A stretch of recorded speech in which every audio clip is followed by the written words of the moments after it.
In this next nugget, we're going to talk about data moving utilities. We have a couple tools here.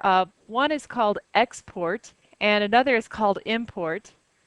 And both of these utilities are used for moving data between one Oracle database and another, or between one schema and another within the database.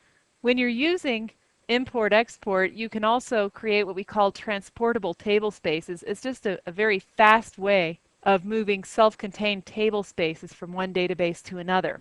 Now in Oracle 10G, we have a new tool called Data Pump. So this export and import, that was always available in the previous versions of Oracle. 10G is faster, but I am including export and import in this tutorial because these are not compatible tools. In other words, if you need to export data from a 9i machine to a 10G machine, you're going to have to use the export-import tools. So 10G Data Pump is a lot faster than using export and import, and it has a lot of new features too that we'll talk about. Then the last thing is using SQL Loader. If you need to pull in information from a different type of relational database system into Oracle, you can do that.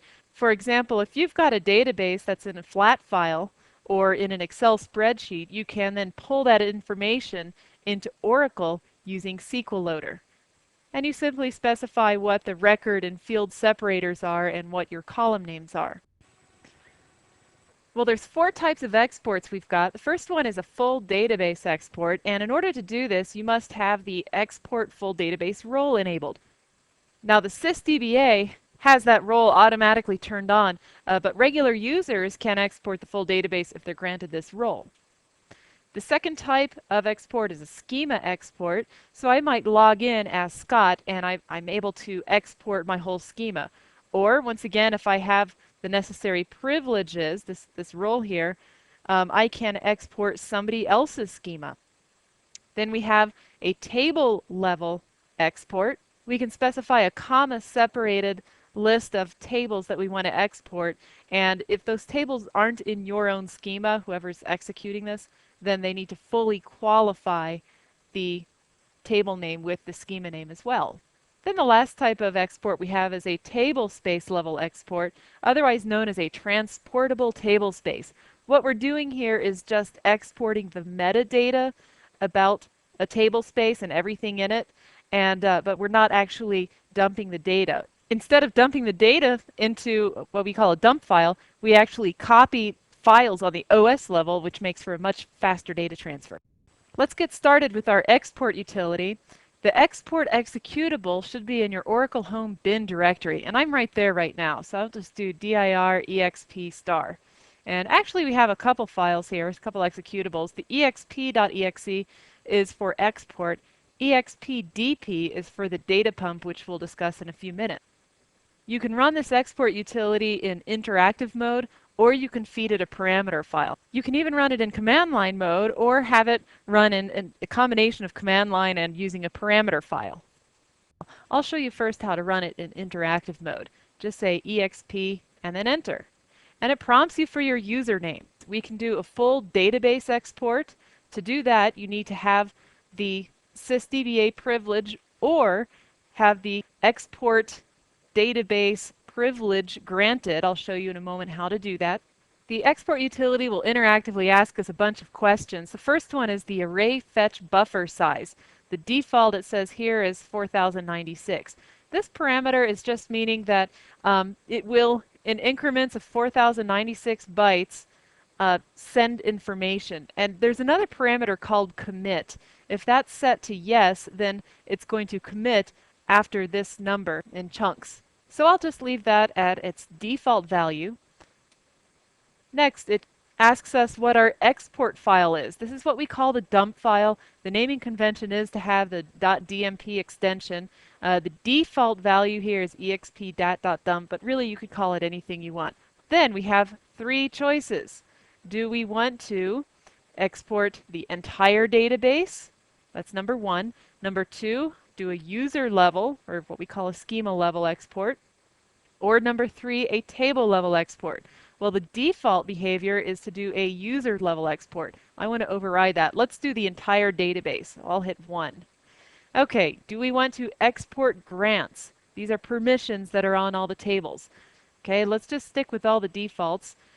Export table data, yes or no? By default, you're exporting the data as well as the structure of the tables. If we said no here, then that means that we would just be exporting the object structures but not the actual data.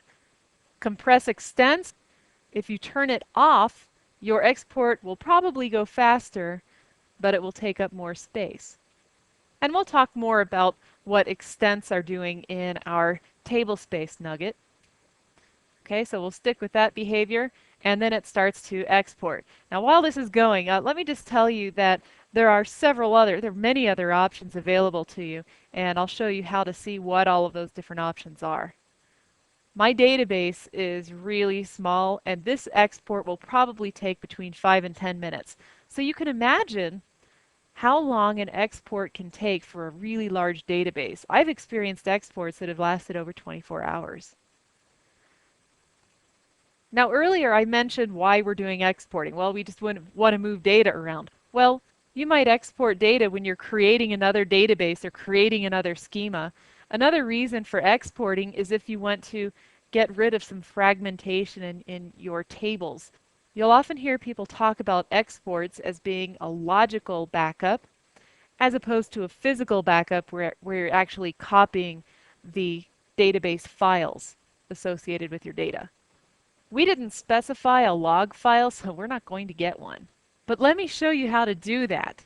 Here I'm running the export utility, just saying help equals y, and that just gives us the page of all the different options available to us. Okay, we're not going to cover every single option in here, but I will cover the more common ones. For example, full equals y means you're exporting the entire database. You can specify the owner, you can specify tables. To me, the most important parameter in here is the log parameter. Okay, so that is where you can specify the log file where you can capture all the screen output of what happened during the exportation. You want to know if something went wrong, right? Another very useful one is the par file. You can put a bunch of the parameters that you want inside of this par file, that's parameter file, and then just specify the name of the parameter file. So the more examples you have, the better. This time I'm running export with the user Scott. So Scott can only export the tables that he owns, unless of course he has the magic privilege to export the full database. The log file will be called results.txt, and we are not exporting the grants. Since we didn't specify our password on the command line, which actually is a really good idea not to do that, we're going to go ahead and specify the password here. And now our export begins. And we've exported just these two tables, person and cities.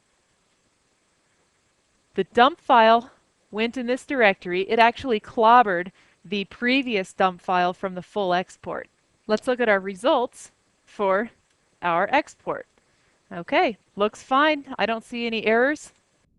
I'll show you another example using a parameter file. You'll see here that I've created a file called expparams.txt. You really could call it anything you want to. Okay, all I put in here is indexes equals n, so I'm not exporting the indexes. This will be really helpful time-wise if you've got a really large database, or if you feel like the indexes need to be rebuilt anyway, then why bother exporting them when you're going to have to rebuild them anyway? So we will talk more about indexes in a later nugget. Our log file is going to be results.txt, and our file, our dump file, will be called scott.dump. So exp, we specify the username, then the par file equals, and then it prompts us for our password. So my password here is tiger, and there we go. It's doing the export. Were there any errors? Well, let's take a look here. Looks fine to me. Let's take a look at another example. Here we've got a parameter file called, I just called it param.txt, and I'm specifying my user ID. The user ID is actually the combination of the username and password. File equals, notice how I have two dump files here? You can specify more than one. And we can actually use this file names in conjunction with the file size down here. So the file size just specifies the max size of the files in bytes. So as soon as this orcl1.dump reaches 4096 bytes, then it's going to start writing to this file. Now, if this file runs out of space, if it hits this number, then our export utility is going to prompt us at the command line. So make sure that you have specified enough dump files. Compress equals Y. That is actually the default behavior. It just means it's going to grab all the information and dump it into the first initial extent. You'll understand more about extents later on. We're not exporting our grants or our indexes. We're not even exporting our rows or the triggers or the constraints. The stuff that splashes across the screen is also going to get stuffed into our log file called results.txt. And resumable down here simply means that on the OS level, if we run out of space, then this operation is going to suspend instead of fail. Now, how long is it going to suspend for? Well, that depends on what you set your resumable timeout to be. So this 300 is number of seconds. So this is only going to suspend for 5 minutes. So that buys us 5 minutes for the sysadmin to go in and add more space. Okay, the way to run this is to run our export utility specifying the par file, which is param.txt, and I'll go ahead and run this. Okay, good. Doing the exportation. See how I got prompted here? That's because I ran out of space in the other two dump files, just like I told you. Now I went ahead and hit Control-C just to interrupt this whole process. I typed in dir just so you can see what I've got here. See how I've got my orcl1.dump 2, and I also have 3 because up here I entered it on the command line, but that's what's going on there. You can even export specific data from a table. For example, if I just want to export particular records in the Scott's person table where it's city equals Denver, this is what my parameter file would look like. Here I've got my user ID, file equals, I'll call it denver.dump, and I'll have a log called denver.txt. My table is scott.person. Notice I'm fully qualifying that because I'm logging in as sysdba. And here's my query parameter, where city equals Denver. And we go ahead and run it. And see how only 2 rows were exported? Now, it talked about exporting questionable statistics. We'll talk more about statistics in a later nugget. How about one more example? This time we're going to log in again as sysdba, and we want to export just a random hodgepodge of tables here. Okay, so our file name, that's our dump file, is going to be scott_jdo.dump, and we'll have a corresponding log file. And the tables, notice how I'm fully qualifying these table names. Whenever you're exporting something that is not in your schema, you need to fully qualify it. So I'm exporting Scott's person table, Scott's cities table, and there's a user called JDo, and he had a test table. Okay, so we go ahead and run this, and there we go. That was a really quick dump. And it tells us all the objects that we exported. Let's go the opposite direction. We're now going to import data. I typed in here imp help equals y, just like we did with the export. So we can find out what our different parameters are. You'll notice that a lot of the parameters are exactly the same. I'll show you where a few of the differences are. We do have a from user and to user column. So if I'm logged in as someone who can export or import the whole database, I can then specify, well, from user, I can specify a list of schemas that I'm grabbing it from, and then the to user is the list of usernames that I'm pulling it into. For example, if I have a dump file that contains all of Scott's data, and I want to pull that into Julie's schema, then that's quite easy. I'll say from user equals Scott, to user equals Julie. Another important parameter is the ignore parameter. The default is no, but if it's set to yes, it just means that anytime we have create errors, such as in creating a table, then it's just going to ignore them. So in other words, if the table structure already exists, it's fine. Just go on to the next thing. Do keep in mind that if you're importing into any other schema besides yourself, then you need to have the imp full database privilege. So the way we grant this privilege is grant imp full database to, and then the username. Okay, grant succeeded. The Oracle engineers were brilliant when it came to defining the order of importation.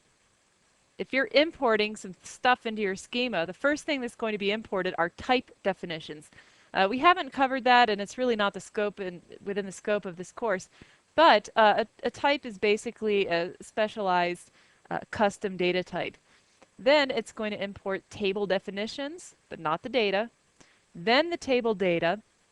Then if there are indexes, it will import those. Then the constraints. So it's really important. The constraints are imported after the table data, so we don't get all those errors. Now, if the constraints already existed on a table and you tried to pull in the data, that can still throw some errors. So all those constraints, views, procedures, and triggers are all pulled in at the same time. And then last but not least, we have our specialized types of indexes called bitmap. We've got function-based and domain indexes. We'll cover all of these in our index nugget.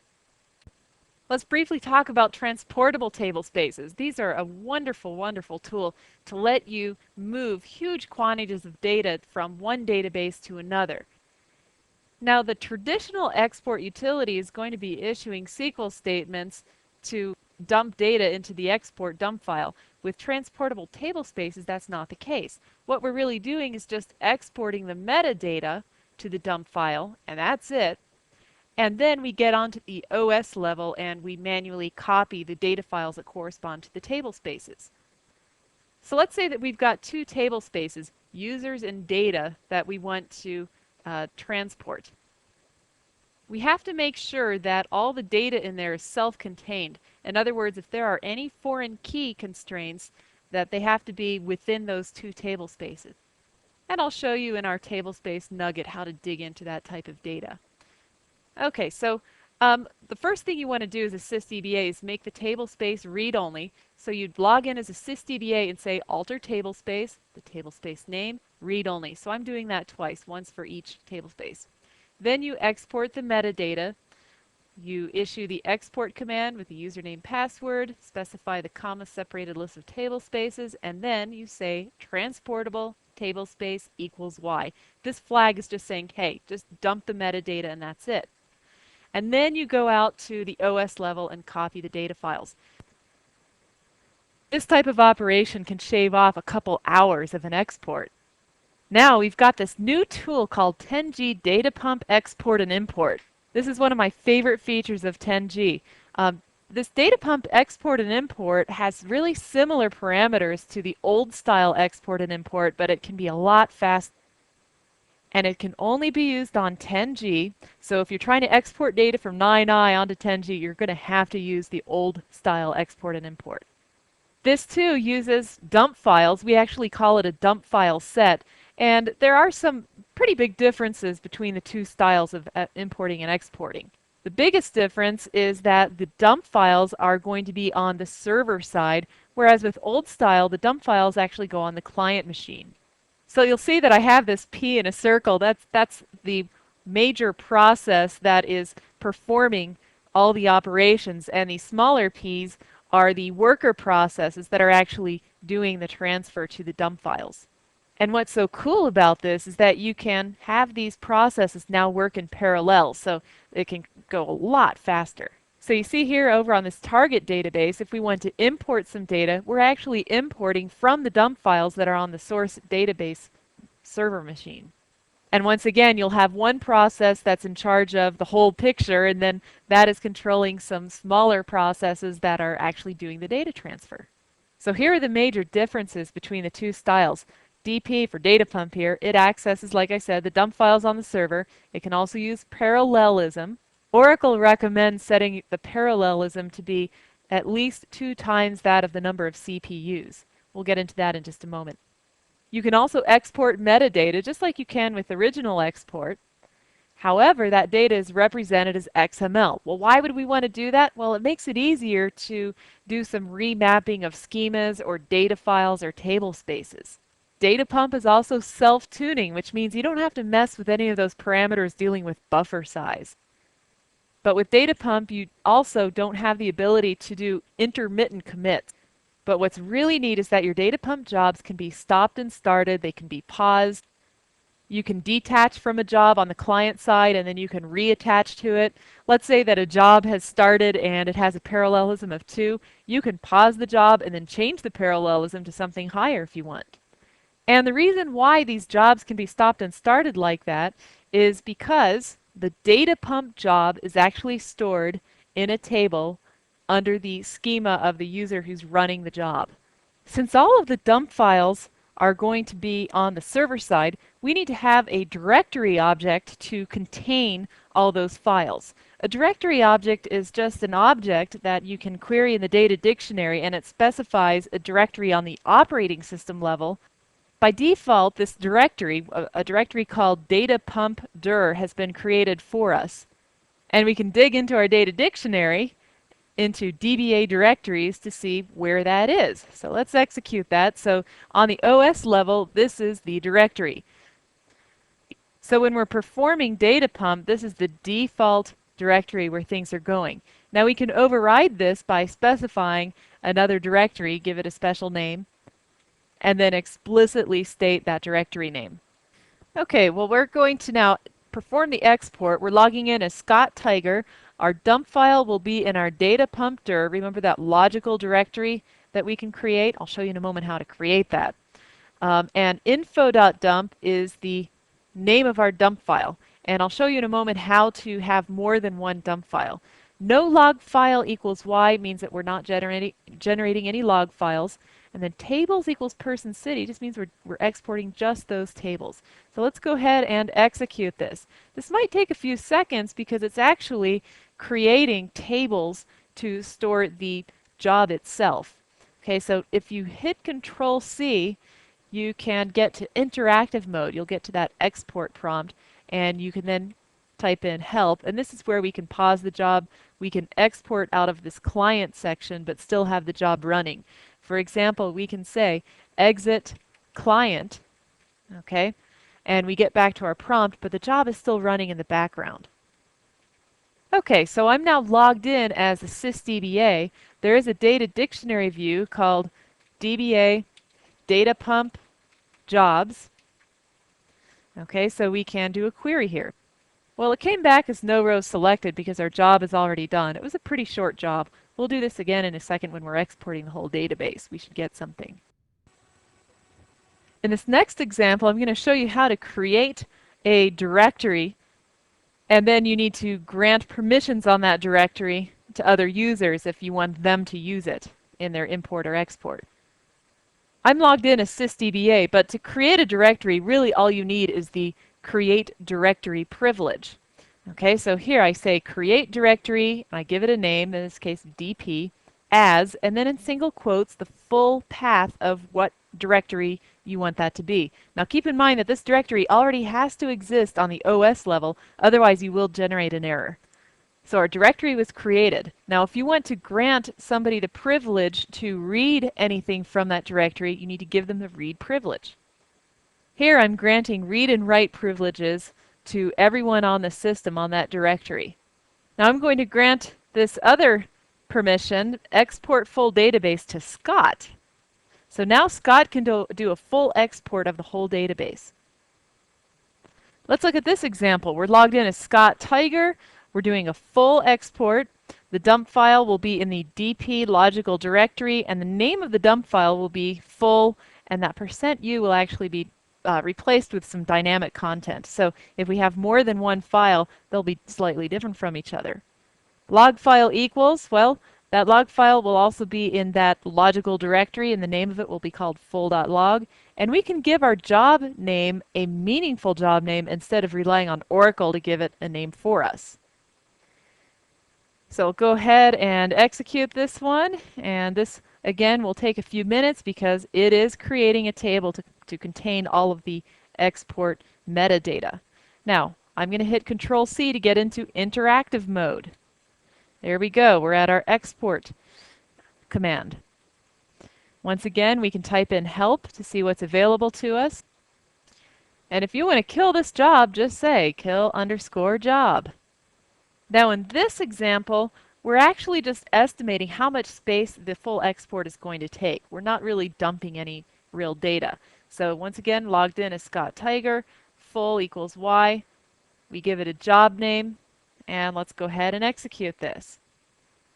And this will take a few minutes depending on how large your database is, but you get the picture.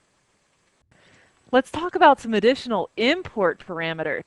A lot of the import parameters map pretty well onto the old style import, but here are some extras that are available only in data pump.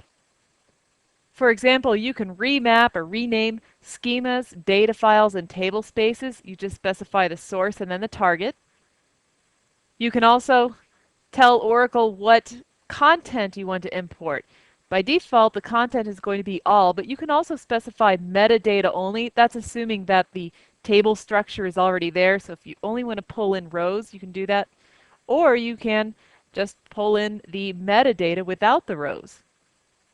We have two parameters that are mutually exclusive. One is exclude and the other is include. So exclude just means import everything except for what we state here. Include means import only what we're specifying. We can also give a query of what we want to import. For example, here we're saying, well, let's just grab the rows from our person table where city equals Denver. You know, you can import and export DDL statements that correspond to the metadata that you're importing and exporting. And here you can specify the SQL file where that goes. So that would be the logical directory name and the file name. Now this last parameter is really neat. This is the network link. Think of this as a way to bypass having any dump file sets at all. In other words, if you've got a database that's your source database and another machine running a database that's your target, and you want to simultaneously perform an export and an import, you can create a database link, which we'll discuss a little bit later. And while the source is performing the export, the target is sucking in that information at the same time. So you can imagine that this data transfer is going to take about half the time as it would normally. Hey, let's say that your buddy has some really important data that's on a SQL Server database and you're trying to get it over from SQL Server to Oracle. How are you going to do that? Can they talk to each other? No, they can't. The best way to do that is to dump that SQL Server data into a flat file and then pull it into Oracle. And you can do the same thing with other relational databases. You can even do it within an Excel spreadsheet. SQL Loader is the Oracle tool that lets us pull data in from a flat file. And that flat file can have either fixed or variable length records. We'll look at examples of both in just a moment. You can also do some really neat things like modify your data before you insert the actual data. You can load data into multiple tables at the same time. And you can even reject certain records if it meets criteria. Let's first look at variable length records. Here we've got a file called data.txt, and each line represents a record. Okay, so my fields are all separated by colons. Really could be separated by anything. And what I'd like to do is pull this into a table in my Oracle database. The table structure already has to be there. Well, I'm logged in as Scott, and I already created a table for you called person2. And there's a PID, last and first. And we're going to have those map onto our data right here. Now notice that the first and last order are reversed here. It doesn't matter. We can specify in a control file how things are going to get loaded. Well, you need to have a control file that defines how things get loaded. So my control file, I called it person.ctl. And this is all it has in it. We specify, okay, we're going to load data. The in file is our incoming file. You can have more than one of these.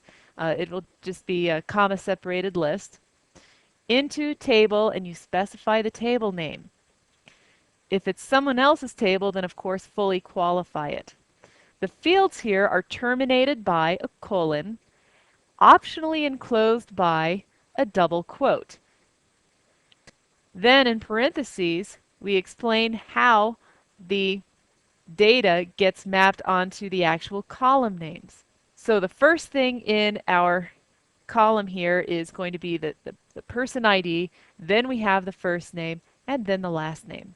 To execute it, it's really simple. SQL Loader is a command line utility that's in your Oracle Home bin directory. It's a lot like import and export in that you specify a username and password when you run it. And then you tell it what the control file is going to be. So mine is person.ctl. And let's run it. And it told us, okay, we've got some commits happening. Let's go into our database and see if the records are actually there.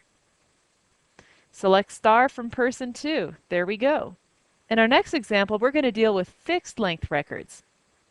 Do you see how these columns nicely line up with each other? That's because all of these columns are defined positionally. In other words, our first column, which is for our PID, is going to be just the first 2 characters, and then the next 8 characters will be for the first name, and then the rest of the characters will be for the last name. Let's look at our corresponding control file. It looks very similar. We say load data. We say what our in file is. This replace can actually be used for fixed or variable length records. Replace just means if the data is already in the table, go ahead and replace it. Into table and then the table name. And here's where we define the positions for each of the columns. So the PID, that's going to be the column that we're populating in the table. That's going to be from position 01 to 02. And the data type is either going to be, for numbers, it's either going to be integer external or it's going to be decimal external. Any kind of character data will have a data type of char. Let's run this. Our control file is person2.ctl, and it told us how it committed. Great. Let's double check our data. And select star from person2, and that stuff is there. Okay, in this next example, we're going to use a conditional clause. So here's my control file, load data, here's my in file, data3.txt, replace into our person2 table when city equals Denver. And now it's running.